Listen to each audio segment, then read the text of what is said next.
Hello students, welcome back on my channel power of knowledge. हम लोग पढ़े थे बिजनेस स्टडीज़ क्लास 12th का first chapter nature and significance of management. तो continue करते हैं। हम लोग पढ़ रहे थे ऑब्जेक्टिव्स ऑफ मैनेजमेंट। तो ऑब्जेक्टिव्स ऑफ मैनेजमेंट के फर्स्ट पॉइंट क्लियर हो गया है, ऑर्गेनाइजेशनल ऑब्जेक्टिव्स। आज हम लोग पढ़ेंगे सोशल ऑब्जेक्टिव्स। सोशल ऑब्जेक्टिव्स पढ़ेंगे आज।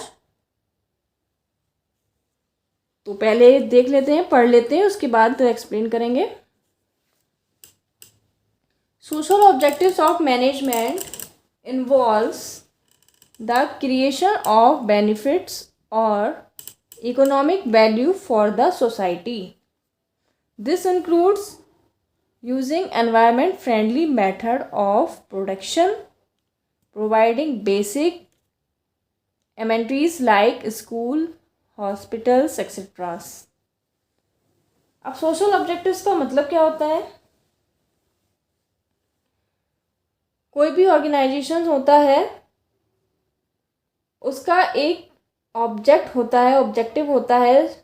सोशल ऑब्जेक्टिव किसके लिए? सोसाइटी के लिए होता है। ऑब्वियसली कोई भी ऑर्गेनाइजेशन कमिटमेंट करती है सोसाइटी के साथ कि वो सोसाइटी के लिए भी कुछ ना कुछ योगदान देगी, कुछ ना कुछ करेगी। क्यों करेगी? क्योंकि जो कोई भी ऑर्गेनाइजेशन होती है वो अर्न कैसे करती है? रिसोर्स को यूज़ करके। वो रिसोर्स आता कहाँ से है? सोसाइटी से। तो सोसाइटी ने उसको प्रोवाइड कराया रिसोर्सेस, तो ऑर्गेनाइजेशन ने उस रिसोर्स का यूज़ किया। वो रिसोर्सेज आई सोसाइटी से, तो सोसाइटी से जो रिसोर्स आई ऑर्गेनाइजेशन ने उसका यूज़ करके उसको प्रॉफिट उसने कमाया, अर्न किया। तो ऑर्गेनाइजेशन का भी एक ऑब्जेक्ट होना चाहिए कि हमें भी सोसाइटी के लिए कुछ ना कुछ करना चाहिए, क्योंकि सोसाइटी हमारे लिए इतना सब कर रही है। जितने भी रिसोर्सेज हैं हमें कहाँ से मिलते हैं? सोसाइटी से, चाहे वो कैसा भी रिसोर्सेज हो। तो यहाँ पे उसी के पॉइंट पे बात हो रही है कि ऑर्गेनाइजेशन जो है डील करती है, कोई कमिटमेंट करती है सोसाइटी के लिए, सोसाइटी के साथ, कि हम भी सोसाइटी के लिए कुछ ना कुछ करेंगे। अब वो क्या क्या चीज़ें करती है कोई भी ऑर्गेनाइजेशन? जैसे कि प्रोडक्ट जो होता है आपका, एनवायरनमेंट फ्रेंडली मेथड से प्रोडक्शन करना प्रोडक्ट का। कोई भी प्रोडक्ट का अगर हम प्रोडक्शन कर रहे हैं तो एनवायरनमेंट फ्रेंडली हो।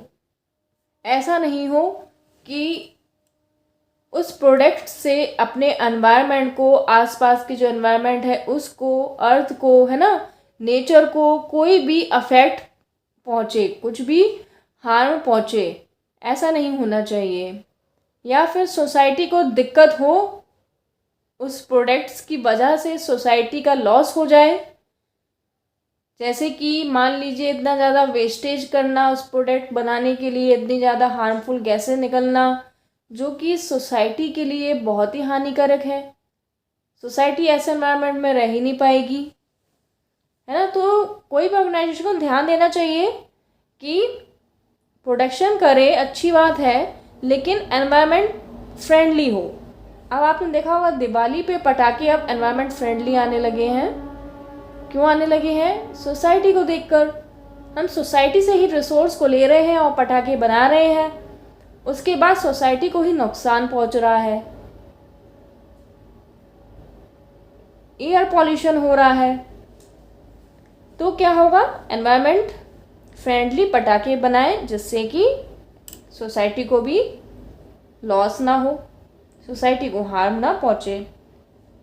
अब ऑर्गेनाइजेशन ऑब्जेक्टिव्स जो, मतलब जैसे हमने पढ़े थे वैसे ही सोशल ऑब्जेक्टिव्स भी होते हैं। सोशल ऑब्जेक्टिव्स और कौन कौन से हो सकते हैं? सोशल ऑब्जेक्टिव बहुत सारे हो सकते हैं, जैसे कि एम्प्लॉयमेंट अपॉर्चुनिटीज़ क्रिएट करना सोसाइटी के लिए, बहुत सारी जॉब्स निकालना, वैकेंसीज निकालना, जिससे कि सोसाइटी में जितने भी लोग हैं वो आसानी से उनको जॉब मिल जाए।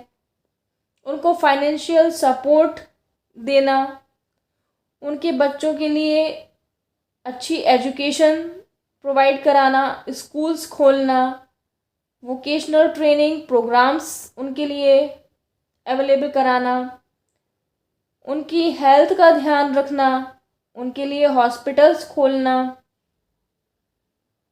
और भी बहुत सी चीज़ें हैं। जैसे कि प्रोडक्ट तो प्रोडक्शन कर रहे हैं, लेकिन कैसा प्रोडक्ट हो, क्वालिटी प्रोडक्ट हो, रीजनेबल प्राइस पे हो, ऐसा ना हो उसकी लो क्वालिटी हो, कम दिन तक चले, ज़्यादा दिन तक टिकाऊ ना हो, लोगों के पैसे बर्बाद हो जाएं वो प्रोडक्ट खरीदने से। प्राइस भी उसका ऐसा ना हो कि अनाप शनाप हो, हाई रेट का हो, कोई खरीद ना पाए, एक बार खरीदे खराब हो जाए, है ना। रीजनेबल प्राइस हो उसका। और ऑर्गेनाइजेशन को क्या करना चाहिए, जितने भी जो सोशल प्रोग्राम्स होते हैं गवर्नमेंट के, एनजीओ के, जो सोशल सर्विसेज होते हैं, उस प्रोग्राम में पार्टिसिपेट करना। तो यही सारी चीज़ें हैं, कुछ ऑब्जेक्टिव्स हैं ऑर्गेनाइजेशन के सोसाइटी के लिए, तो जो ऑर्गेनाइजेशन को करने चाहिए सोसाइटी के लिए काम। जैसे कि एग्जाम्पल आप ले सकते हैं, बड़ी बड़ी कंपनियां हैं, स्टील अथॉरिटी है, बड़ी बड़ी टाटा कंपनियां हैं, वो क्या करती हैं, आए दिन अपना कुछ ना कुछ कंट्रीब्यूशन करती रहती हैं एग्रीकल्चर में, इंडस्ट्रीज़ में, हेल्थ में, एजुकेशन में, इलेक्ट्रिसिटी में, वाटर सप्लाई में। तो वो ये सारी चीज़ें प्रोवाइड कराती रहती हैं। जो उनके आसपास के जो स्टील प्लांट हैं, जैसे आसपास के वहाँ पे लोग बाग जो रह रहे हैं, उनको ये फैसिलिटी प्रोवाइड कराती रहती हैं। तो ये सारी चीज़ें उनको फैसिलिटी मिलती रहती है ऑर्गेनाइजेशन से।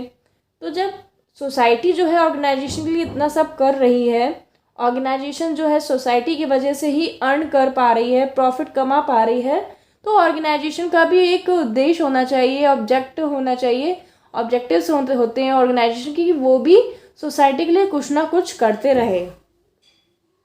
तो ये तो हमने समझ लिया सोशल ऑब्जेक्टिव्स। इससे पहले अगर आपने नहीं वीडियो देखी हो तो आप देख लीजिए प्लेलिस्ट में जाकर, वहाँ पे हमने समझा था ऑर्गेनाइजेशनल ऑब्जेक्टिव्स, जहाँ पे हम लोग ने पढ़ा था सर्वाइवल, प्रॉफिट और ग्रोथ के बारे में। तो नेक्स्ट वीडियो में हम लोग पढ़ेंगे, डिस्कस करेंगे, समझेंगे पर्सनल ऑब्जेक्टिव्स के बारे में। तो ये 3 ही ऑब्जेक्टिव्स हैं हमारे कोर्स में। तो अच्छे से आप समझिए और अपने पॉइंट्स में आप भी लिख सकते हैं। इस थ्योरी के अलावा अगर नोट डाउन करना चाहते हैं आप तो नोट डाउन भी कर सकते हैं। आई होप आपको समझ में आया होगा। तो वीडियो यहीं तक रखते हैं वरना लंबा हो जाएगा। तो मिलेंगे नेक्स्ट वीडियो में। अगर आपको वीडियो पसंद आए तो लाइक कर दीजिए, सब्सक्राइब कर दीजिए, बेल आइकन को प्रेस कर दीजिए। तो मिलते हैं नेक्स्ट वीडियो में, तब तक के लिए take care, bye bye and thanks for watching my channel power of knowledge.